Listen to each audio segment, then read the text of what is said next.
अस्सलामुअलैकुम, आप देख रहे हैं समा। मैं हूं माहम जाहिद। हेडलाइंस आप जान चुके। बुलेटिन में खुशामदीद शामिल करेंगे मौसम का अहवाल, कराची में बिजली की लोड शेडिंग पर भी नजर डालेंगे, कमजोर होते हुए कोरोना वायरस से भी आपको आगाह करेंगे। लेकिन सबसे पहले अफसोसनाक खबर देंगे। खैबर पख्तूनख्वा के जिला बाजोड़ में सरहद पार से फायरिंग की गई, जिसके बायस 3 शहरी शहीद और 7 जख्मी हो गए। मुल्क दुश्मनों की फायरिंग से 2 जवान भी जख्मी हुए हैं। तो खैबर पख्तूनख्वा के जिला बाजोड़ में सरहद पार से फायरिंग की गई, जिसके बायस 3 शहरी शहीद और 7 जख्मी हो गए। मुल्क दुश्मनों की फायरिंग से 2 जवान भी जख्मी हुए।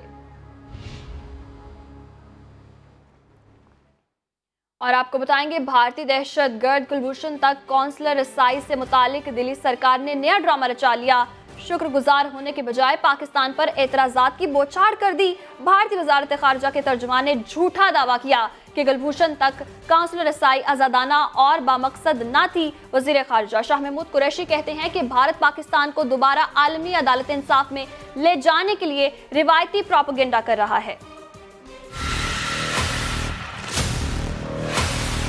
भारत की नई कलाबाजियां, मक्कार दुश्मन चोरी के साथ सीना जोरी भी करने लगा। जासूस कुलभूषण तक कौंसल रसाई मिलने पर पाकिस्तान का शुक्रगुजार होने की बजाय भारत बेबुनियाद एतराजात उठाने लगा। भारतीय वजीर खारजा के तर्जुमान ने दावा किया है कि कौंसल रसाई आजादाना और बामकसद न थी। वजीर खारजा शाह महमूद कुरैशी ने भारतीय इल्जाम को यकसर मुस्तरद कर दिया। हमने पूरा माहौल दे दिया, अनइम्पीडेड एक्सेस दिया, जो उनकी ख्वाहिशात थी उनको पूरा किया। उन्हें रसाई में दिलचस्पी कम है। ICJ में पाकिस्तान को घसीटने का उनका मंसूबा दिखाई देता है। उनको तो प्रोपेगेंडा करना है, लेकिन वो अपने जाल में खुद फंस जाता है। साबिक सफारतकार शाहिद अमीन ने कहा कि भारत अपने ही शहरी से सियासी गेम खेल रहा है। इंडिया के जो लोग थे वहाँ पे सफारत खाने के लोग एक बदनीयती के बुनियाद पे गए थे। उनका मकसद मिलना नहीं था, बल्कि कोई बहाना तलाश करना था कि पाकिस्तान को बदनाम किया जाए कि पाकिस्तान ने कोई रुकावटें खड़ी की हैं। सफारती जराए कहते हैं कि 2 मरतबा कौंसल रसाई मिलने के बावजूद मामले को मतनाज़ा बनाना भारत की बदनीयती है। इस ड्रामे की बुनियाद पर भारत ने दोबारा आलमी अदालत इंसाफ से रुजू किया तो उसे मुंह की खाना पड़ेगी। आगे बढ़ेंगे, आपको बताएंगे ऑयल टैंकर्स एसोसिएशन ने पेट्रोलियम डिवीजन के राबते के बाद हड़ताल मुलतविल कर दी। हुकूमती सिफारिश पर सप्लाई जुज़वी तौर पर बहाल हुई है। तर्जुमान ऑयल टैंकर्स एसोसिएशन का कहना है 20 तारीख तक मुतालिबात मंजूर ना हुए तो मुल्क गिर हड़ताल करेंगे। पेट्रोलियम ने ऑयल टैंकर्स एसोसिएशन को मुज़ाकरात के लिए बुला लिया। बातचीत 20 जुलाई को इस्लामाबाद में होगी। एसोसिएशन समेत तमाम मुतल्लिका इदारों को खत लिखकर आगाह कर दिया गया। ऑयल टैंकर्स कॉन्ट्रैक्टर्स एसोसिएशन के मुतालबात क्या हैं, नुमाइंदों की ज़बानी जान लीजिए। ओगरा का एग्रीमेंट है कि 2 साल के बाद आपका किराया रिवाइज किया जाएगा, वो भी अभी तक नहीं किया गया।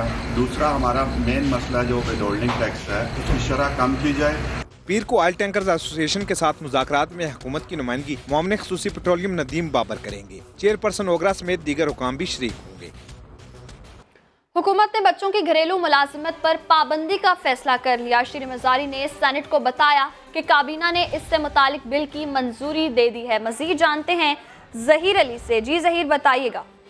जी बिल्कुल, ये बहुत बड़ी डेवलपमेंट है जिससे आज सेनेट को आगाह किया गया। वफाकी वज़ीर इंसानी हकूक शेर वज़ारी की जानिब से उनका ये कहना था कि काबीना की जानिब से ये बिल मंजूर हो चुका है और जल्द इसका इत्तफाक कर दिया जाएगा, क्योंकि बच्चों के ज़्यादती के जो मामलात हैं वो बेसिकली जो घरों में काम कर रहे होते हैं वहाँ से स्टार्ट होते हैं और फिर ये एक नासूर बनता जा रहा है, जिसके खात्मे के लिए फैसला किया है। और गुज़श्ता रोज़ इंसानी हकूक कमेटी के इजलास में भी ये जो इंसानी हकूक कमेटी है उनकी जानिब से ये कहा गया था कि ये जो कानून है इस पर अमल दरामद के लिए वजारत दाखिला से एक ड्राफ्ट मांगा गया है, जो चाइल्ड लेबर ड्राफ्ट है, जिसमें डोमेस्टिक चाइल्ड लेबर का जिक्र नहीं है। तो डोमेस्टिक चाइल्ड लेबर को उसमें अब शामिल कर दिया गया है और अब 14 साल से कम उम्र बच्चे किसी भी घर में अगर मुलाजम किसी ने रखे तो उनके खिलाफ कानूनी कार्रवाई की जाएगी। और गवर्नमेंट ने यह फैसला कर लिया और जल्द इस पे अमल दरामद की यकीन दहानी भी कराई गई है। शरीम जारी की जानिब से फैसला कर लिया गया है, जल्द अमल दरामद की भी यकीन दहानी करवाई गई है। काबीना ने इससे मुतालिक बिल की मंजूरी दे दी है। जहीर अली हमें अपडेट कर रहे थे। आपको बता चलें, बच्चों के साथ ज्यादती घर से शुरू होती है, ये कहना है शीर मिजारी का। काबीना ने इससे मुतालिक बिल की मंजूरी दे दी है। बच्चों की घरेलू मुलाजमत पर पाबंदी लगा रहे हैं। वफाकी वजीर शीर मिजारी ने सेनेट को आगाह कर दिया। हुकूमत का बच्चों की घरेलू मुलाजमत पर पाबंदी का फैसला सामने आ गया है। और कराची वाले तैयारी कर लें, बादल आज दिन में और कल भी बरसने का इम्कान है। महकमा मौसमियात का कहना है कि लो प्रेशर एरिया में कोई रद्दोबदल नहीं हुआ। शहर के मुख्तलिफ इलाकों में कहीं तेज और कहीं हल्की बारिश होगी। लो प्रेशर एरिया जिसे हम कहते हैं, हवा का कम दबाव, वो कराची के जनूब में मौजूद है और उस जब तक निकलेगा नहीं आगे ओमान की तरफ या समंदर में से होता हुआ आगे नहीं निकलेगा तब तक इम्कान रहेगा। आज भी दोपहर के बाद बिल्डअप और तेज आंधी के साथ बारिश का इम्कान है, गरज चमक भी हो सकती है। लो प्रेशर एरिया एक तरह से उसने कुछ ज्यादा मूव नहीं किया, स्टेशनरी है कल से तकरीबन उसी जगह पर, तो इसलिए इम्कान बन रहा है कि आज भी हो एक स्पेल और कल भी एक स्पेल हो सकता है। किसी किसी जगह पे कुछ हैवी फॉल्स भी हो सकते हैं आइसोलेटेड जगह पे, लेकिन ज्यादातर मॉडरेट ही है। कराची में मॉनसून का सीजन जारी है। महकमा मौसमियात की जानिब से आज बारिशों की पेशगोई की गई है। शहर के कुछ नालों की सफाई तो की जा रही है, मगर कुछ नालों का 6 साल से रुख नहीं किया गया। खुर्शीद आलम से मजीद जानते हैं, जो इस वक्त गुलिस्तान जौहर नाले पर मौजूद हैं। जी बताइएगा खुर्शीद आलम, यहाँ क्या सूरत हाल है? अच्छा बिल्कुल, मैं इस वक्त मौजूद हूँ गुलिस्तान जौहर में, मुनव्वर चौरंगी के करीब। गुलिस्तान जौहर का मशहूर जो नाला है वहां मैं मौजूद हूं, लेकिन मुझे समझ में नहीं आ रहा कि इसको मैं नाला कहूं या जंगल में गुजरता हुआ नाला कहूं, या नाले में कोई जंगल उगाया है।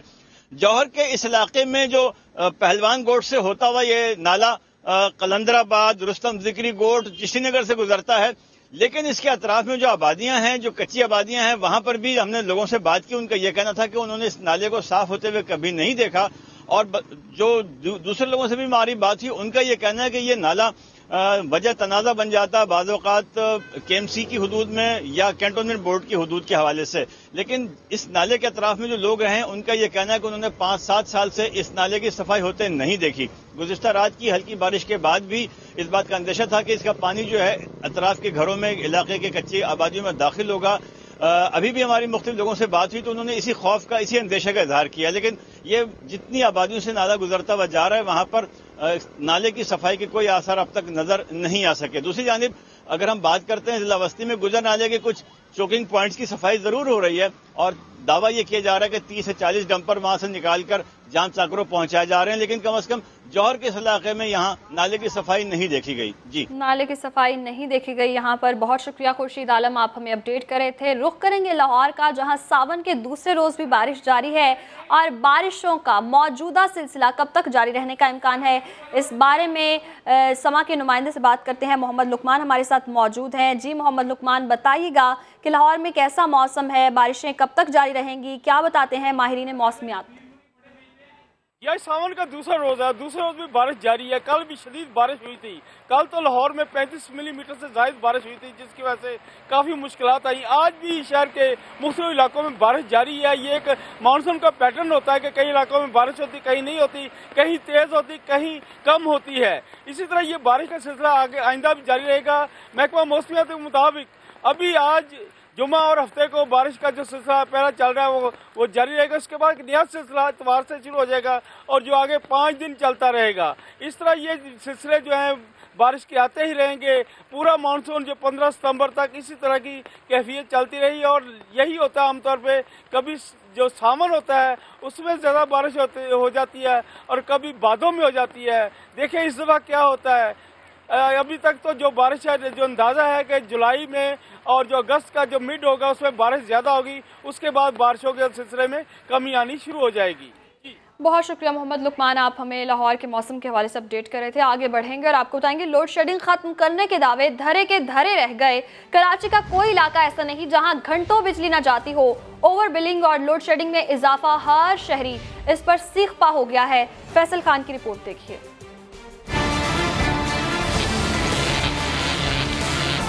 गवर्नर सिंह ने यकीन दहानी कराई तो वफाकी वजीर ने खुशखबरी सुनाई कि इलेक्ट्रिक के CEO ने दावा किया कि कराची में अब बिजली का बहरान नहीं होगा। लेकिन हकीकत क्या है, आइए शहरियों से जानते हैं। लाइट नहीं जाए मेरे सामने बुलाओ ना, एक चमाट दूंगी, खींच के चमाट दूंगी। दूंगी। कुछ भी नहीं बोला, सब ये पक्के एक नंबर के बैठे हुए अपने पेट भर रहे हैं, गरीब आवाम को नहीं देख रहे। इतनी दुआएं निकलती है, दुआएं तो क्या निकलेंगी उनके लिए। झूठ बोल रहे हैं कि बिजली 24 घंटे आ रही है। सुबह 10 बजे की लाइट गई हुई है, इन्होंने 3 बजे खोली है, आधे घंटे खोल के फिर बंद कर दी है। 24 घंटे के अंदर ये मुश्किल से 5-6 घंटे लाइट देते हैं। आधी रात पे लाइट बंद करते हैं, 1 बजे 2 बजे। कब वक्त दे ही ना दें, नहीं देते भाई। 5-5 4-4 घंटे जाती है, बीबी 2:45 बजे गई है, अभी तक नहीं आ रही लाइट। बिल देखो जरा किस कदर कब दे रहेंगे, अपनी मर्जी का देते हैं, कम वक्त मारे। मोबाइल लाइट का तो बहुत ही परेशानी हो रही है, और लाइट का तो कहने ही नहीं है, लाइट तो देते ही नहीं है। लाइट वाला तो मर जाते हैं लाइट लेके। गर्मी इतना है, इतना गर्मी ऊपर से, और लाइट इस तरह चेताते, लाइट देते ही नहीं है। शहरी कहते हैं हुकूमती अराकीन हो या वफाकी वुज़रा, सब ने कराची से लोड शेडिंग के सिर्फ दावे किए, लेकिन अभी तक कराची में बिजली का शदीद बहरान है। कैमरामैन सनाउल्लाह के साथ फैसल खान, समा, कराची। कराची में लोड शेडिंग के खिलाफ जमात इस्लामी ने आस्तीनें चढ़ा ली हैं। शहर भर में 400 मकामात पर मुजाहिरे किए जाएंगे। अमीर जमात इस्लामी कराची हाफिज नईमुर रहमान ने प्रोग्राम नया दिन में मुतालिबा किया कि असद उमर, गवर्नर सिंध, PTI और MQM के मुंतखब नुमाइंदे इस्तीफा दें कि इलेक्ट्रिक का लाइसेंस मनसूख करके कौमी तहवील में लेने का भी मुतालिबा किया।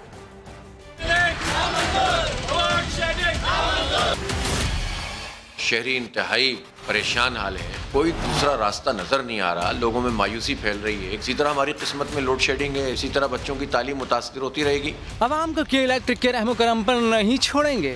कराची में लोड शेडिंग के खिलाफ जमात इस्लामी मैदान में आ गई। शहर कायद के 400 मुकामात पर मुजाहिरे। दूसरे मरहले में फिर हम बड़ी बड़ी शाहराहों को पर बैठेंगे, उनको बंद भी करेंगे ताकि शायद इसके ज़रिए से अरबाब इख्तियार के ऊपर कोई कान पर जू रेंगे और लोगों का और आवाम का और कराची का ये मसला हल हो। प्रोग्राम नया दिन में हाफिज नईमुर रहमान ने कहा कि इलेक्ट्रिक इंतजामिया से मिलना न मिलना बराबर है। ये असद उमर मिले थे ना मुनिसलवी से, उसके बाद उन्होंने ऐलान फरमाया था ना कि कल से लोड शेडिंग नहीं होगी। इसीलिए तो हम मुतालबा कर रहे हैं ना कि अब अखलाकी जवाज़ रह गया है कि इन लोगों का जो PTI के MNA MPA और MQM के MNA MPA कराची से हैं, उनको अखलाकन अब छोड़ देना चाहिए, वरना जाकर PM हाउस का घेराव करना चाहिए कि इनका लाइसेंस आप क्यों नहीं मंसूख कर रहे। एक सवाल पर अमीर जमात इस्लामी कराची ने कहा 3 करोड़ की आबादी में नेपरा का सिर्फ एक ऑफिस है, अवाम जाएं तो जाएं कहाँ। 1% लोगों को भी रिलीफ नहीं मिल पाता। इसीलिए हमने चेयरमैन नेपरा से कहा है कि हर IBC के साथ अब नेपरा का ऑफिस होना चाहिए। फौरी तौर पर इनका लाइसेंस कैंसिल करें, कौमी तहवील में लें, स्टेक होल्डर पर मुश्तमिल कमेटी बनाएं। क्या पाकिस्तान में कोई लोग नहीं है ऐसे, कोई टेक्निकल लोग नहीं है, कोई इदारे चलाने वाले मर गए सारे कि जो ये काम नहीं कर सकते। हाफिज नईमुर रहमान कहते हैं कि इलेक्ट्रिक की एक के बाद दूसरी प्राइवेटाइजेशन कबूल नहीं करेंगे। उन्होंने सवाल किया आखिर हर हुकूमत के इलेक्ट्रिक के आगे ढेर क्यों हो जाती है। मीरपुर आज़ाद कश्मीर में ट्रक सवारी के मकाम पर मैरिज हॉल की इमारत गिर गई। 30 से जायद मजदूर मलबे तले दब गए हैं। इसी हवाले से मजीद जानेंगे इम्तियाज बेग से। इम्तियाज, बताइएगा पुलिस का क्या बताना है, इमारत बहुत सीधा थी, क्या वजह थी? ये मीरपुर का इलाका है, वहाँ पर जेरे तामीर मैरिज हॉल था।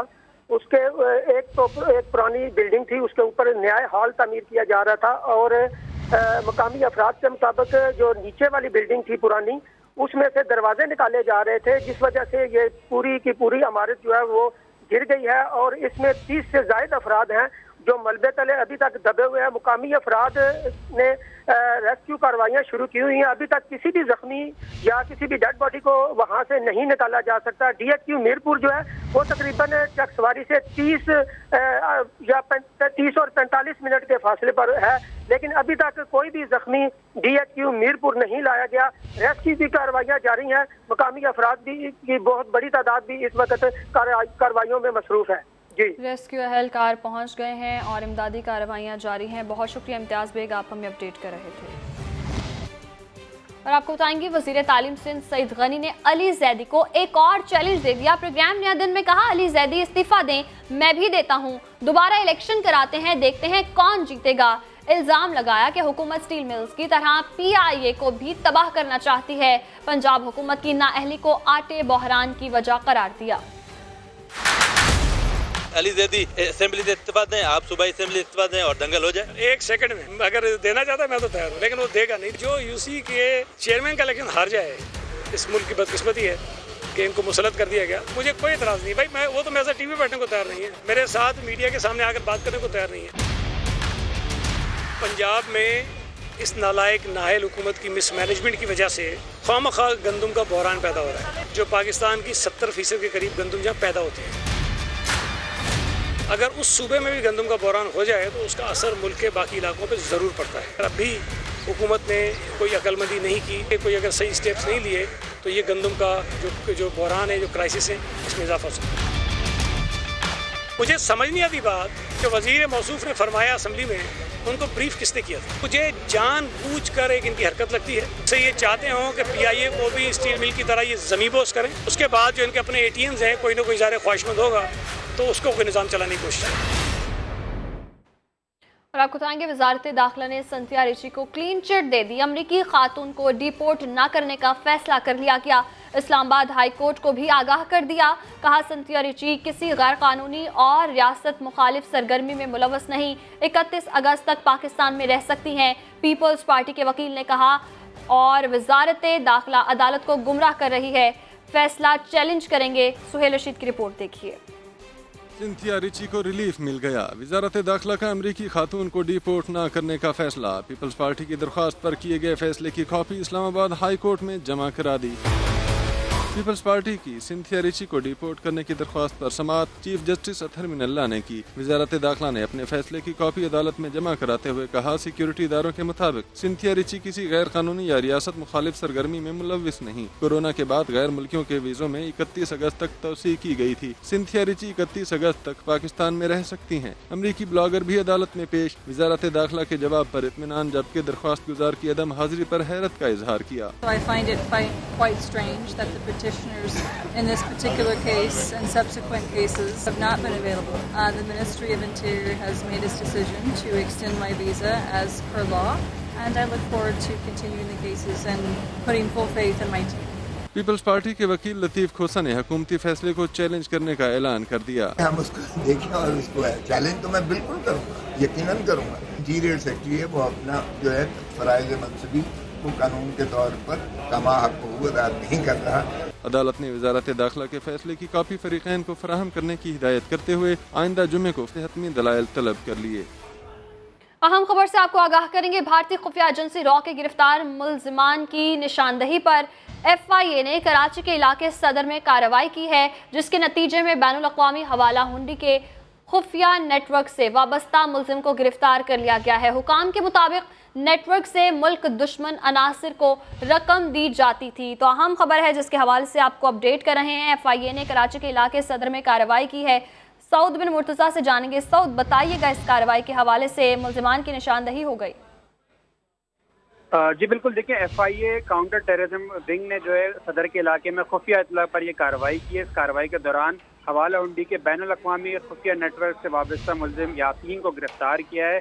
FIA हुक्काम का कहना है कि हवाला हुंडी के खुफिया नेटवर्क के जरिए मुल्क दुश्मन अनासिर को जो है रकम फराहम की जा रही थी और यासीन मनी एक्सचेंज कंपनी का मैनेजर बताया जा रहा है, जिसके कब्जे से लैपटॉप और मोबाइल फ़ोन बरामद किए गए हैं। सदर के इलाके में ये कार्रवाई की गई थी, जबकि जो हवाला हुंडी से मुतल्लिक जो दीगर दस्तावेजात और सामान है वो भी जब्त कर लिया गया और तमाम एयरपोर्ट पर मुलजमान की तफसील फराहम की गई है। FIA हुक्काम का कहना है कि भारतीय खुफिया एजेंसी रॉ के गिरफ्तार मुलजमान की निशानदेही के बाद ये कार्रवाई की गई है।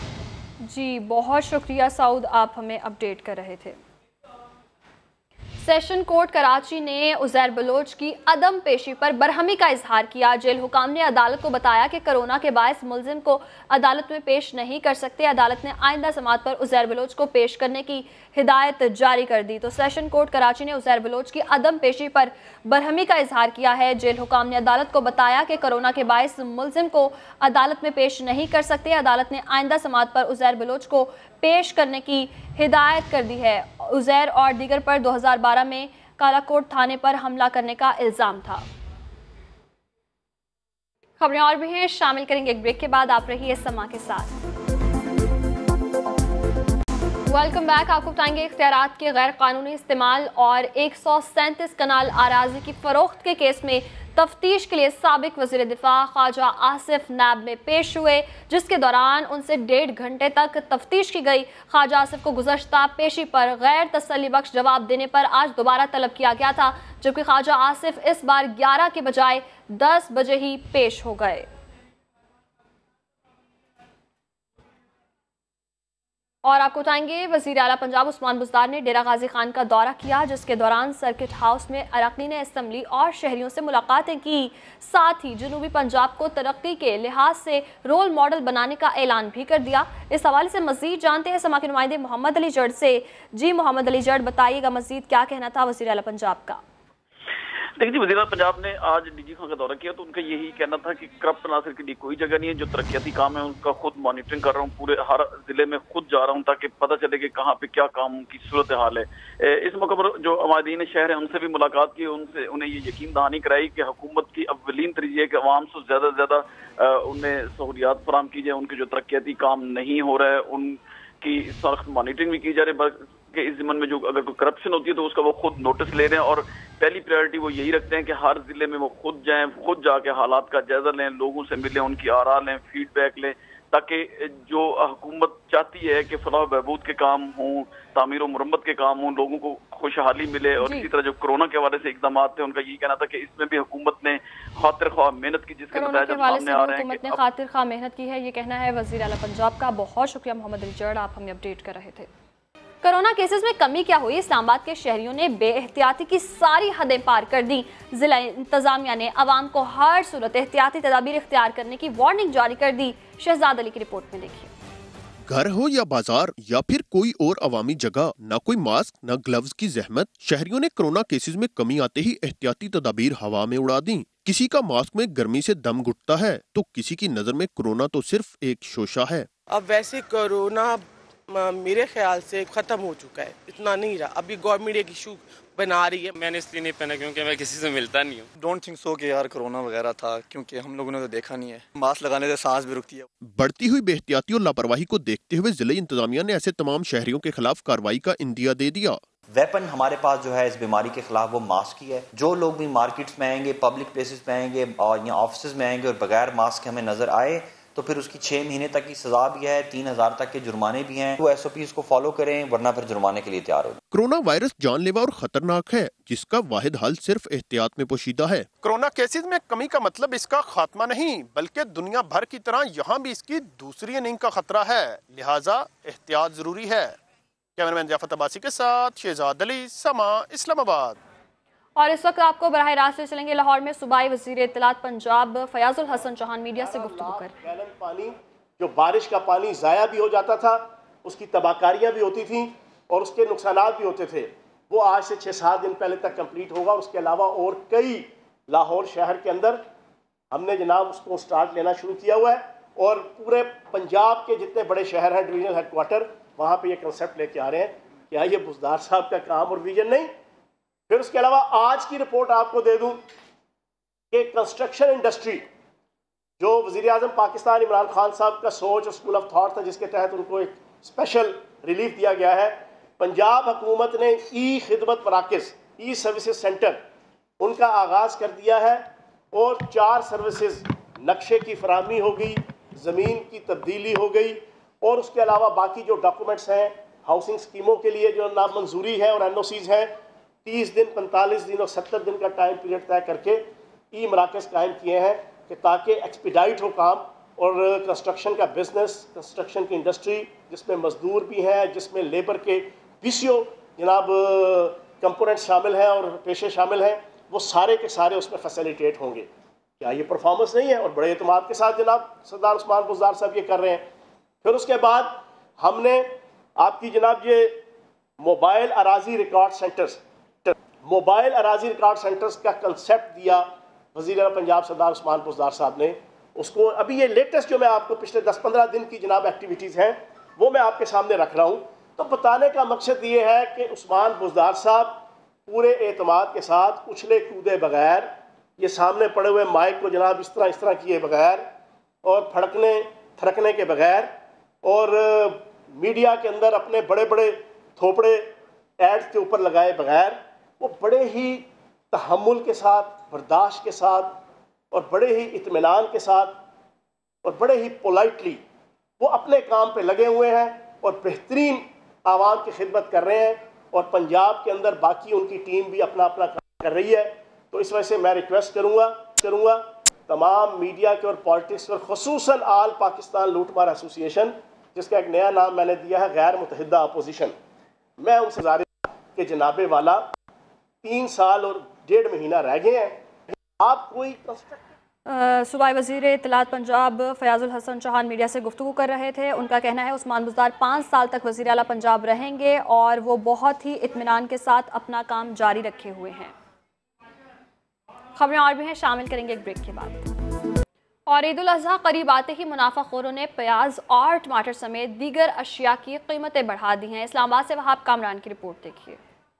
ईद कुर्बान की आमद कस्साबों की तरह मुनाफाखोर भी अपनी छुरियां तेज करने लगे। मसनूई महंगाई के आसार अभी से दिखाई देने लगे। टमाटर, प्याज, आलू, अदरक, लहसुन, हरी मिर्च और हरा धनिया हमेशा की तरह ईद से पहले ही महंगे होने लगे। 2 हफ्ते पहले 40 रुपए किलो में बिकने वाला टमाटर सेंचुरी कर गया। प्याज भी 30 से बढ़कर 50 कर गया। शहरी भी परेशान होने लगे। महंगाई, बेरोजगारी और इनका हमारे अपने एमाल है, सब करते हैं। छोटा बंदा छोटी बेईमानी करता है, बड़ा बंदा बड़ी बेईमानी करता है। ईद की वजह भी हो सकती है, लेकिन महंगाई फिर भी ज्यादा हो रही है, हर चीज पर ही हो रही है। हुकूमत को चाहिए कि इस पर नजरसानी करे। अदरक 80 रुपए फी किलो महंगी हुई तो कीमत 480 रुपए तक जा पहुंची। लहसुन 280, हरी मिर्च 120 रुपए किलो। मुफ्त में मिलने वाला धनिया अब 10 रुपए में भी बराए नाम मिलता है। वजह क्या है, दुकानदार की भी सुन लीजिए।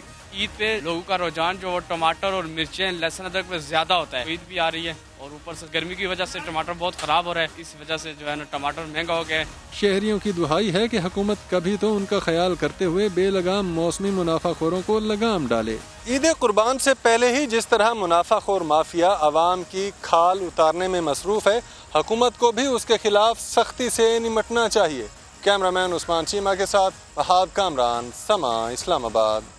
अक़वाम मुत्तहिदा ने कलदम तहरीके तालिबान पाकिस्तान के रहनुमा नूर वली महसूद को दाइश और अलकायदा की पाबंदियों वाली फहरिस्त में शामिल कर दिया। अमेरिका ने इस फैसले का खैर मकदम किया है। अमेरिकी दफ्तर ख़ारजा ने ट्विटर पैगाम में लिखा है कि कलदम TTP पाकिस्तान में कई दहशतगर्द हमलों की जिम्मेदार है।